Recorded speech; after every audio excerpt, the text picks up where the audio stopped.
¿vale? Por eso mismo, aparte de ello, cuando tú generas esa extensión torácica, se genera esa inclinación posterior por parte de la escápula, esa retracción, pero también se genera ese descenso del complejo escapulohumeral, de la escápula y del húmero. ¿Ok? Claro, el dorsal se inserta en el húmero. Y cuando yo tracciono del dorsal, mi húmero desciende. Porque lo que yo hago en un jalón al pecho, unas dominadas, es yo tracciono del dorsal y mi húmero desciende. Entonces, si yo encima tengo esta misma posición y yo tracciono del dorsal hacia abajo, o digamos del hombro hacia abajo, voy a generar ese descenso de las escápulas. A su vez, puedo generar también esa extensión torácica. ¿Y qué es lo que pasa cuando nosotros mejoramos esa extensión torácica? Pues que colocamos al pectoral, digamos, a las diferentes fibras del pectoral con una mejor angulación para aplicar fuerza. Es lo que se llama el ángulo de penetración muscular. ¿Vale? Entonces, ¿qué es lo que vamos a hacer después de toda esta chapa? Porque claro, yo lo que quiero aquí es no solo que entiendas lo que tienes que hacer, sino que entiendas por qué hay que hacerlo. Vale, vamos a colocarnos.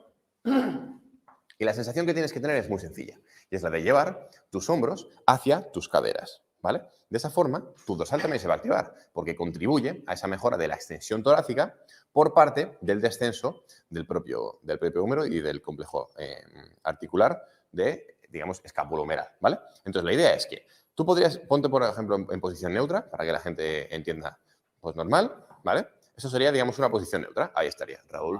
Eso es, Rachel Lynn. Ahora vamos a hacer una extensión torácica con una activación del dorsal.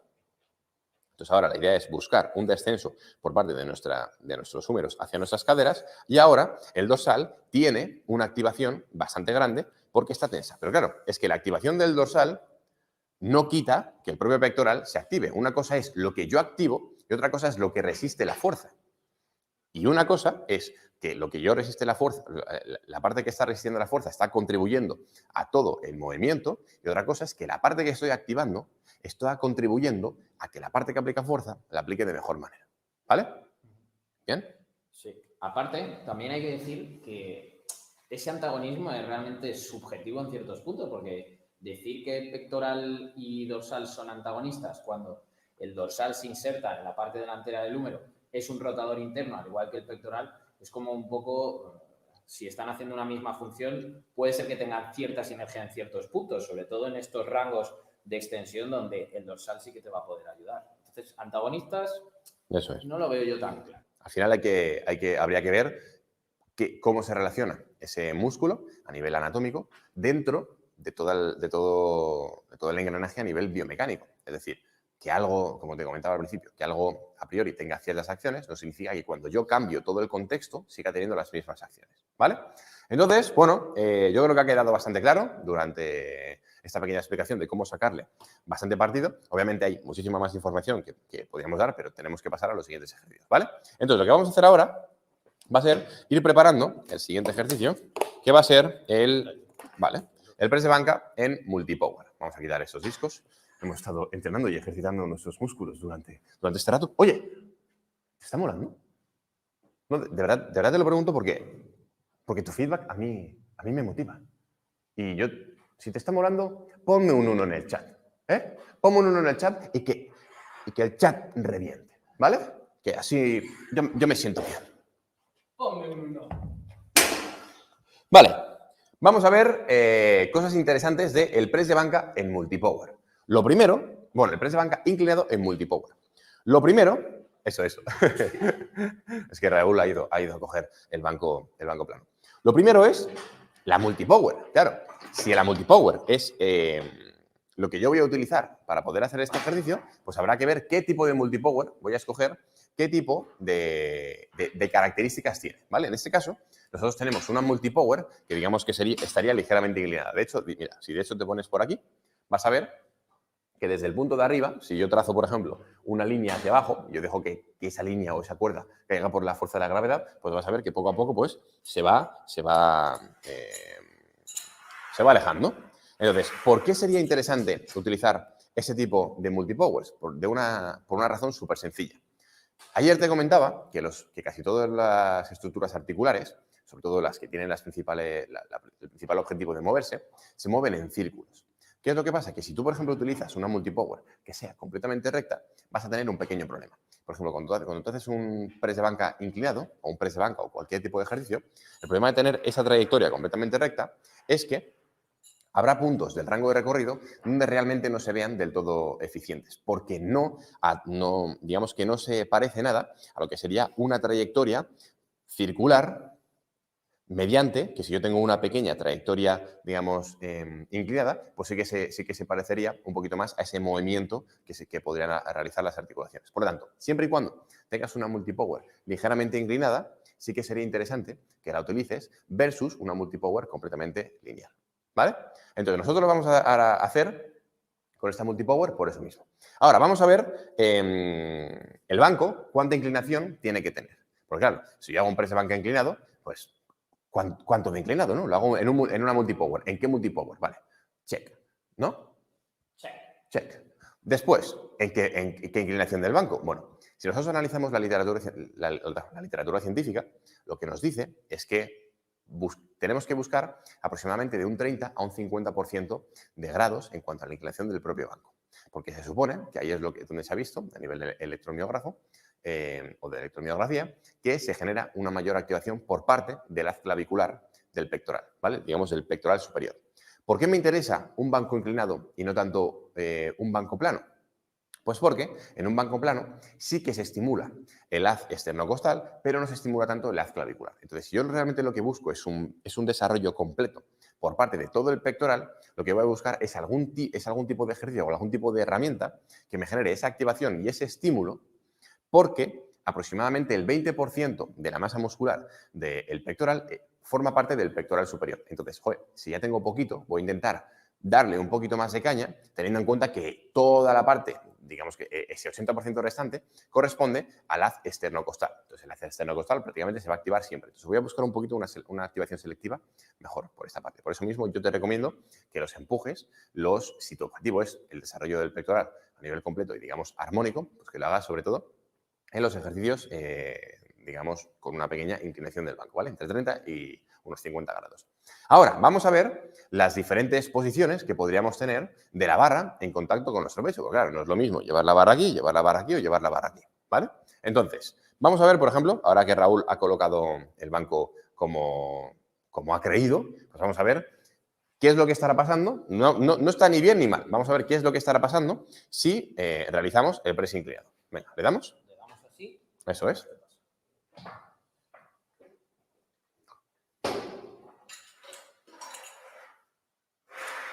Vale, nos fijamos que, por ejemplo, uno de los principales problemas que podríamos tener en este punto es que para que Raúl genere una buena alineación por parte de su antebrazo, ¿vale? Digamos, por parte de esta parte con la misma alineación de la trayectoria de la barra, pues tendría que generar una aducción bastante grande. Aquí, por ejemplo, también veríamos que incluso esta alineación por parte del antebrazo con el punto de aplicación de fuerza tampoco sería tan eficiente. Entonces, lo que tendría que hacer sería cerrar un poquito más el agarre. Ciérralo.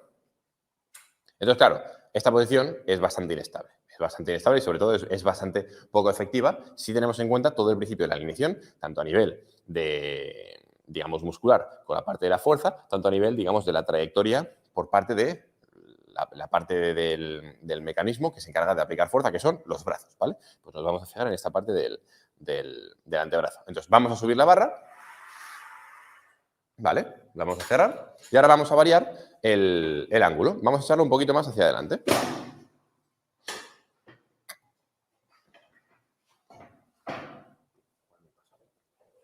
Bueno, sí, igual te la comes. No pasa nada. Sí, estás en déficit, también te digo. En directo. Sí, son las 7:23. Vale, ahora vamos a ver qué es lo que ocurre.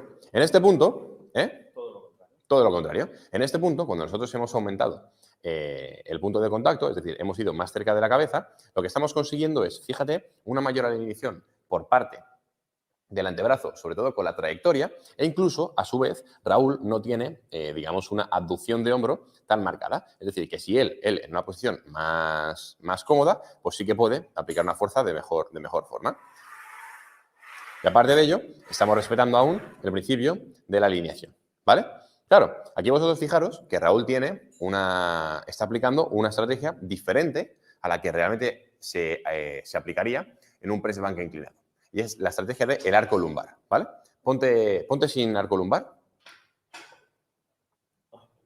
Te cuesta. Vale.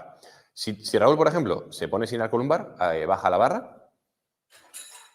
Aquí, por ejemplo, cambiaría bastante lo que sería la angulación. ¿Por qué? Porque lo que estamos haciendo es, digamos, conseguir una mayor angulación con la parte de las fibras claviculares. En cambio, si Raúl se pone con un arco lumbar, hazlo.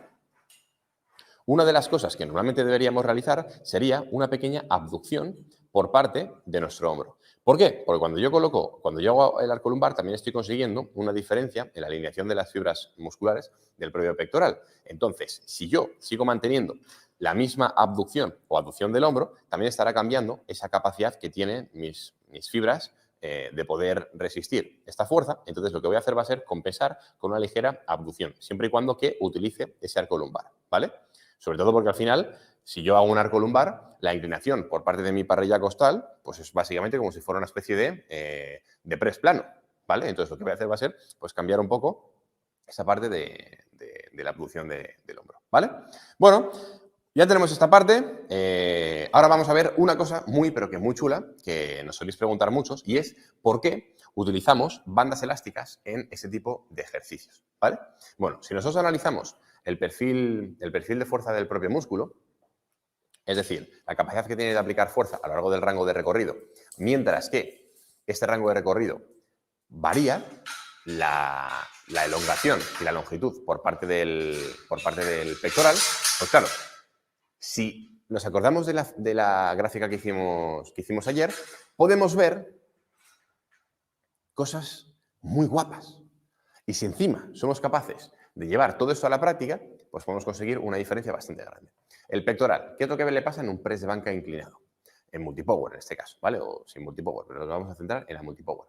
Le pasa lo siguiente, y es que cuando tú estás bajando, tu pectoral está bastante elongado. Si nosotros lo que queremos hacer es buscar un estímulo por parte de todo el contenido del músculo que se encarga de aplicar fuerza, es decir, del componente activo, acordémonos que tanto acortado como elongado no tiene tanta capacidad de aplicar fuerza. Entonces, ¿qué es lo que vamos a intentar realizar? Pues lo que vamos a intentar realizar es un tipo de ejercicio en la que la parte de elongación y acortamiento me intente generar la misma resistencia.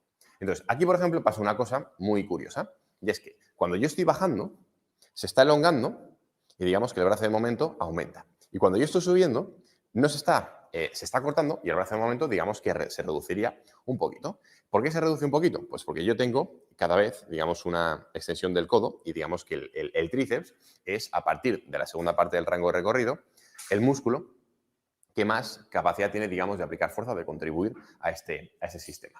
Entonces, ¿qué es lo que vamos a intentar realizar? Vamos a intentar realizar una herramienta, utilizar un sistema para poder ajustar muy bien esta parte de las demandas y la capacidad que yo tengo de aplicar fuerza. Entonces, ya lo tenemos montado, que es increíblemente increíble, y es una banda elástica unida. Bueno, en este caso nosotros lo que hemos puesto ha sido una cadena. ¿Por qué ponemos una cadena? Porque lo que vamos a buscar es que la banda elástica nos empiece a aplicar fuerza o a resistir esta fuerza a partir de un punto, ¿vale? Ahora veremos cuál es este punto.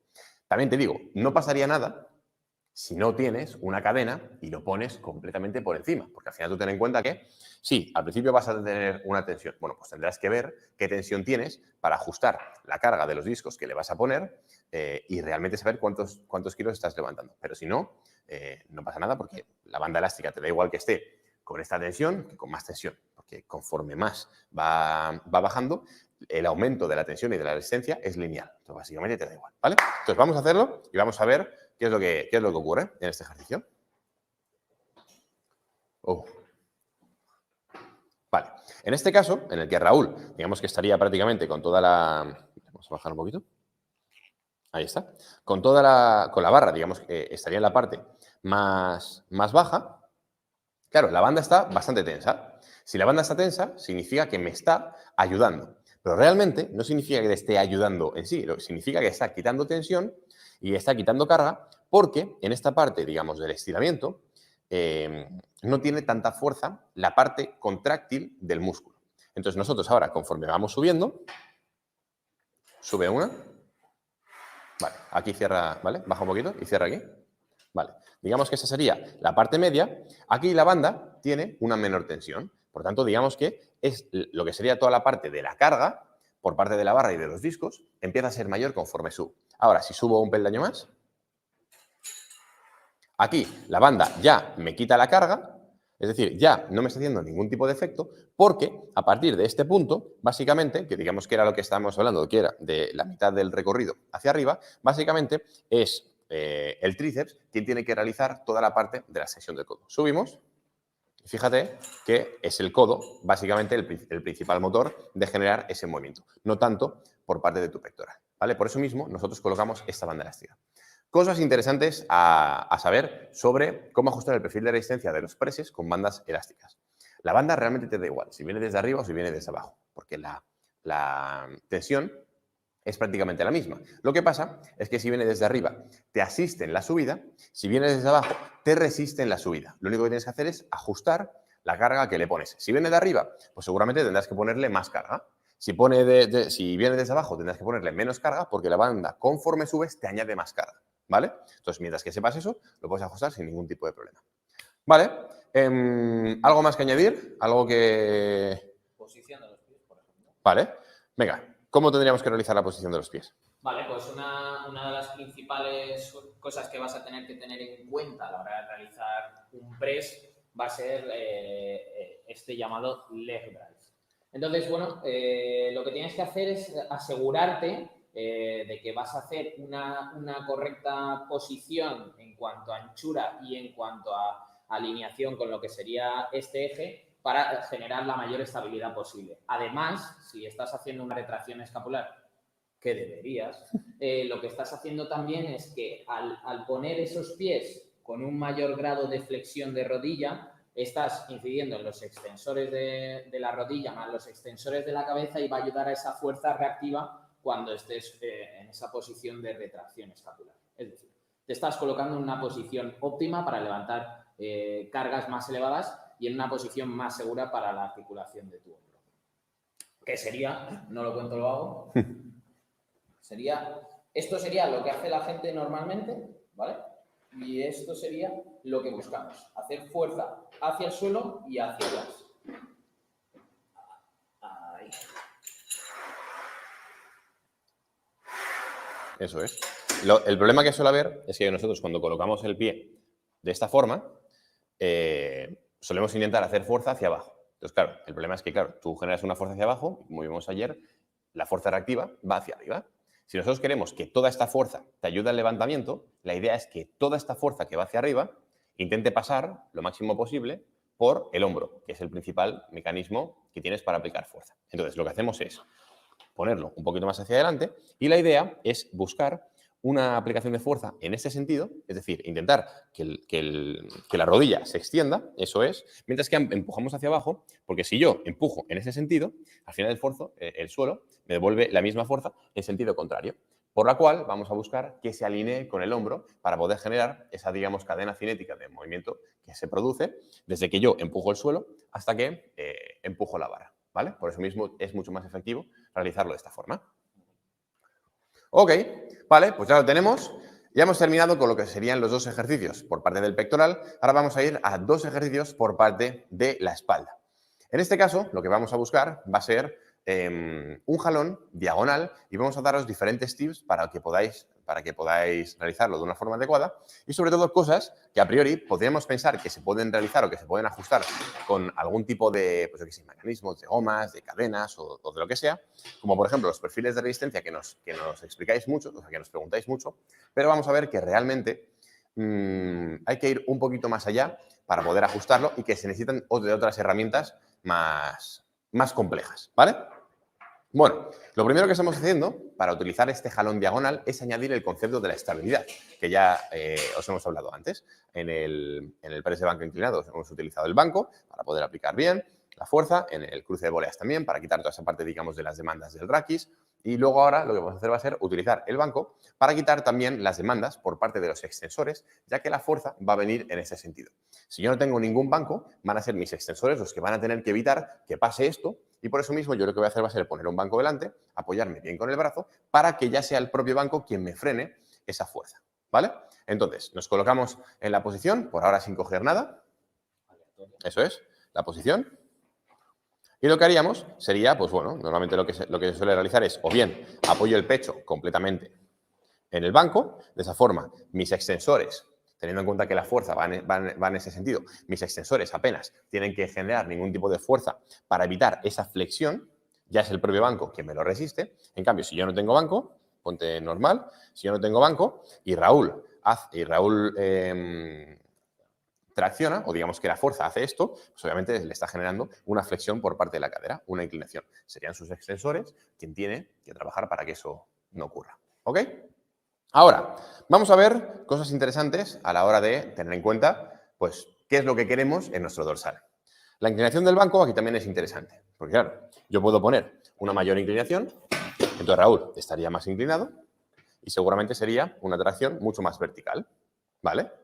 Pero claro, yo puedo hacer todo lo contrario, y es que Raúl se ponga mucho más horizontal, un poquito aquí, mucho más horizontal, y ahora la tracción sería más diagonal. Pero claro, eso teniendo en cuenta que el punto de anclaje por parte de la polea es la parte más alta. Si yo el punto de anclaje lo pongo por aquí, ya sería una tracción básicamente horizontal. ¿Por qué vamos a utilizar una tracción diagonal? Bueno, pues porque consideramos que digamos que sería la parte digamos que sería una angulación bastante óptima, pues para buscar ese punto intermedio entre una tracción vertical y una tracción horizontal. Lo vamos a utilizar, lo vamos a hacer de una forma unilateral porque en este caso, en estos ejercicios, yo personalmente soy partidario por la gran movilidad que te da a nivel, por ejemplo, pues yo que sé, escapular de un lado y escapular de otro, y también pues la capacidad que tú tienes para poder aplicar fuerza con un segmento u otro de forma aislada.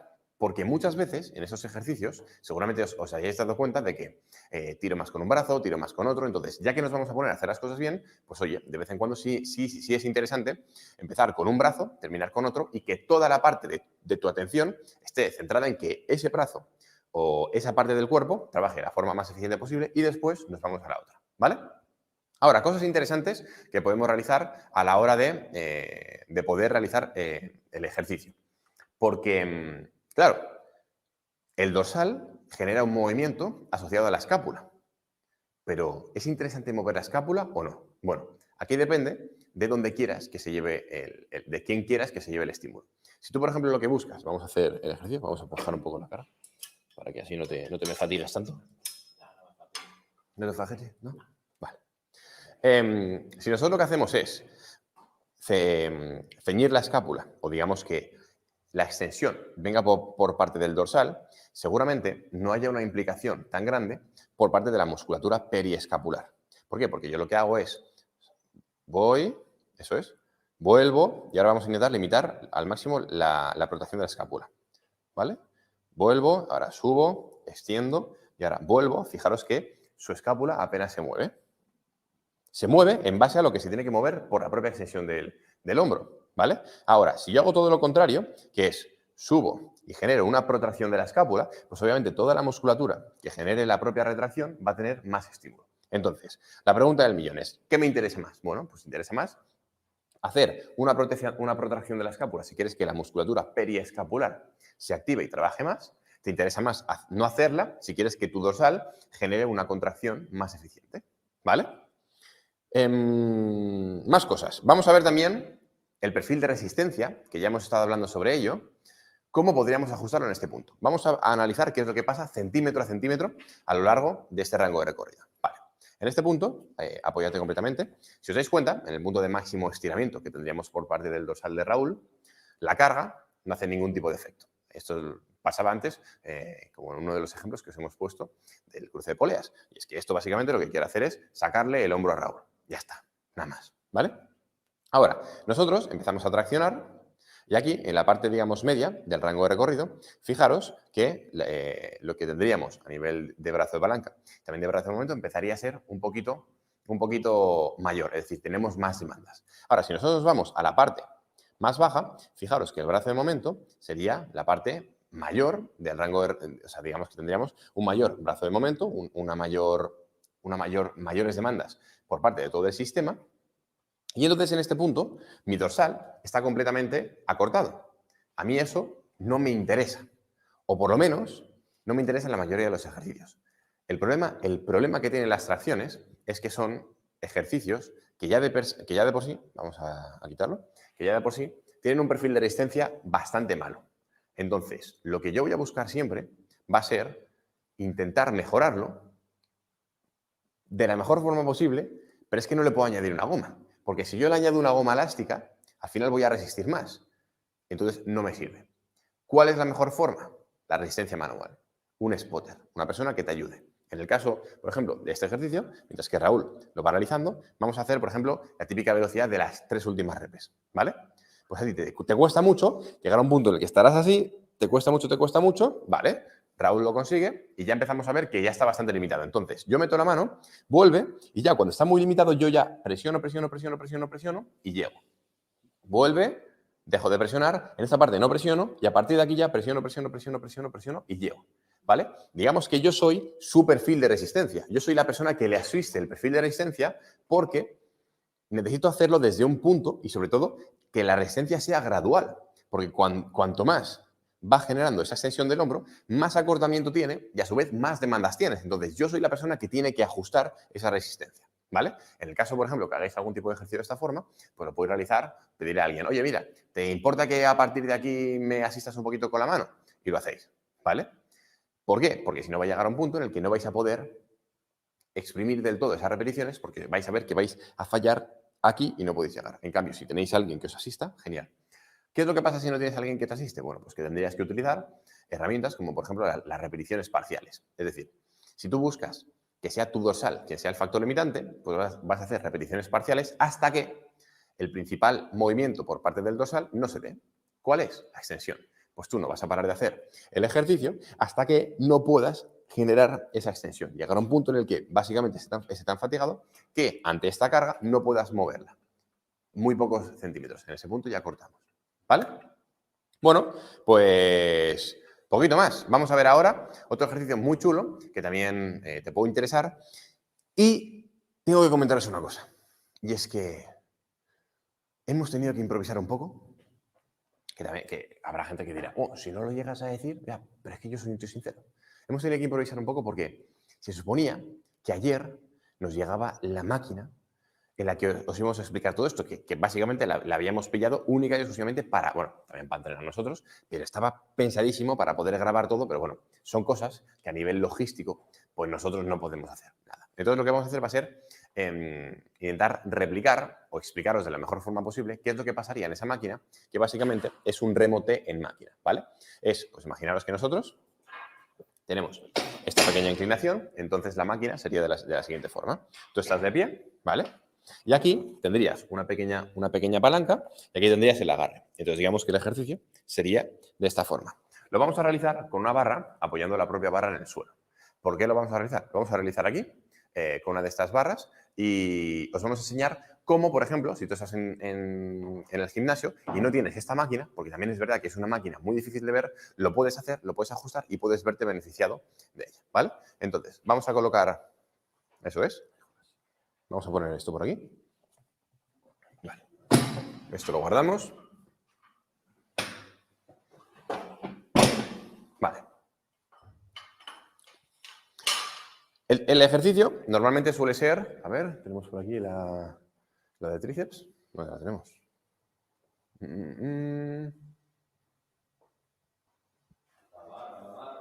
¿Dónde está la de tríceps? ¿Tú la has visto? ¿Tú la has visto? ¿No? ¿No la has visto? ¿Dónde está la cuerda de tríceps? Ah, ya sé dónde está la cuerda de tríceps. Vale, no os preocupéis. Ahora vengo. Vale, pues bueno, básicamente lo que vamos a hacer, que esto lo podéis hacer en cualquier gimnasio, es anclar el punto del eje de rotación. ¡Ya has llegado, tío! Tengo la de tríceps. Menos mal. Bueno, como decía, vamos a anclar el eje de rotación a un punto fijo. En muchos gimnasios hay como pequeños tubos donde podéis encajarlo. Pero bueno, en este caso, pues lo estamos haciendo casero, como todo. Eso es. Vale. Y cogemos este agarre. ¿Empezamos por el agarre? Eso es. Vale, este agarre no es el más eficiente para hacer este ejercicio, porque básicamente cuando tú haces un ejercicio, lo que buscas es que lo que te limite es el músculo que quieres trabajar. Pero es que en este caso, con este agarre, lo que te va a limitar es el agarre. No vas a tener tanta capacidad de aplicar fuerza porque se te va a ir resbalando, te va a hacer daño. No es el agarre más cómodo, dicho mal y pronto. Entonces, lo suyo sería tener el típico agarre nube de un remo Gironda, por ejemplo. Eso es. Eso es. El problema de este agarre es que fijaros que la tracción es completamente diferente. Mientras que tú en un remo Gironda lo que estás haciendo es traccionar con una línea en base a lo que sería el propio segmento, en este punto es completamente diferente porque digamos que ya de por sí no hay una alineación y seguramente haya más problema porque esto va a querer resbalarse, ¿vale? Entonces, bueno, ese es el agarre que nosotros tendríamos. Hay pues, diferentes marcas, empresas, proyectos que hacen este tipo de agarres pensados para este tipo de ejercicios, ¿vale? Que, por ejemplo, tienen un redondelito por el cual se mete la barra y luego tienen ese pequeño, digamos, ese pequeño hierro con el enganche para que tú puedas hacerlo sin ningún tipo de problema, ¿vale? Nosotros lo vamos a realizar con esto, pero sí que es interesante que tengas en cuenta que no es el agarre más eficiente, ¿vale? Hay otros mucho mejores, pero realmente la chicha de ese ejercicio no está en el agarre. Sí, es algo muy importante, pero la chicha te la vamos a explicar ahora. Sobre todo también te vamos a explicar cómo puedes incluso mejorar la posición del agarre, cómo puedes incluso mejorar este ejercicio si solo tienes, por ejemplo, imagínate, 25 kilos y quieres poco a poco ir generando más demandas, ¿vale? Una de las cosas que se suele realizar es la de colocar, pues, el agarre por aquí y nosotros traccionaríamos, ¿no? Es decir, nosotros lo colocamos por aquí, generamos el ejercicio y a partir de aquí traccionamos. ¿Qué es lo que pasa? Pues que, como habrás visto, a mí ya de por sí se me ha movido, es decir, conforme yo genero la propia inclinación, pues lo que quiero hacer esto es moverse hacia arriba. ¿Cómo lo podemos ajustar de una mejor forma? Lo primero, generando, eso es, vamos a ponerlo por aquí, generando, poniendo el agarre por la parte de atrás, ¿vale? Fíjate que aquí en este caso la barra tiene este pequeño reborde, entonces se supondría que no tendría que haber ningún tipo de problema. Pero yo, por ejemplo, soy partidario de utilizar los típicos cierres que los tenemos aquí, para poder incluso ajustar la altura a la que quiero. En este caso lo que vamos a hacer va a ser, quitamos la barra, el disco, eso es, ponemos ahora un cierre, espera, todavía no lo pongas. Ahora, vamos a poner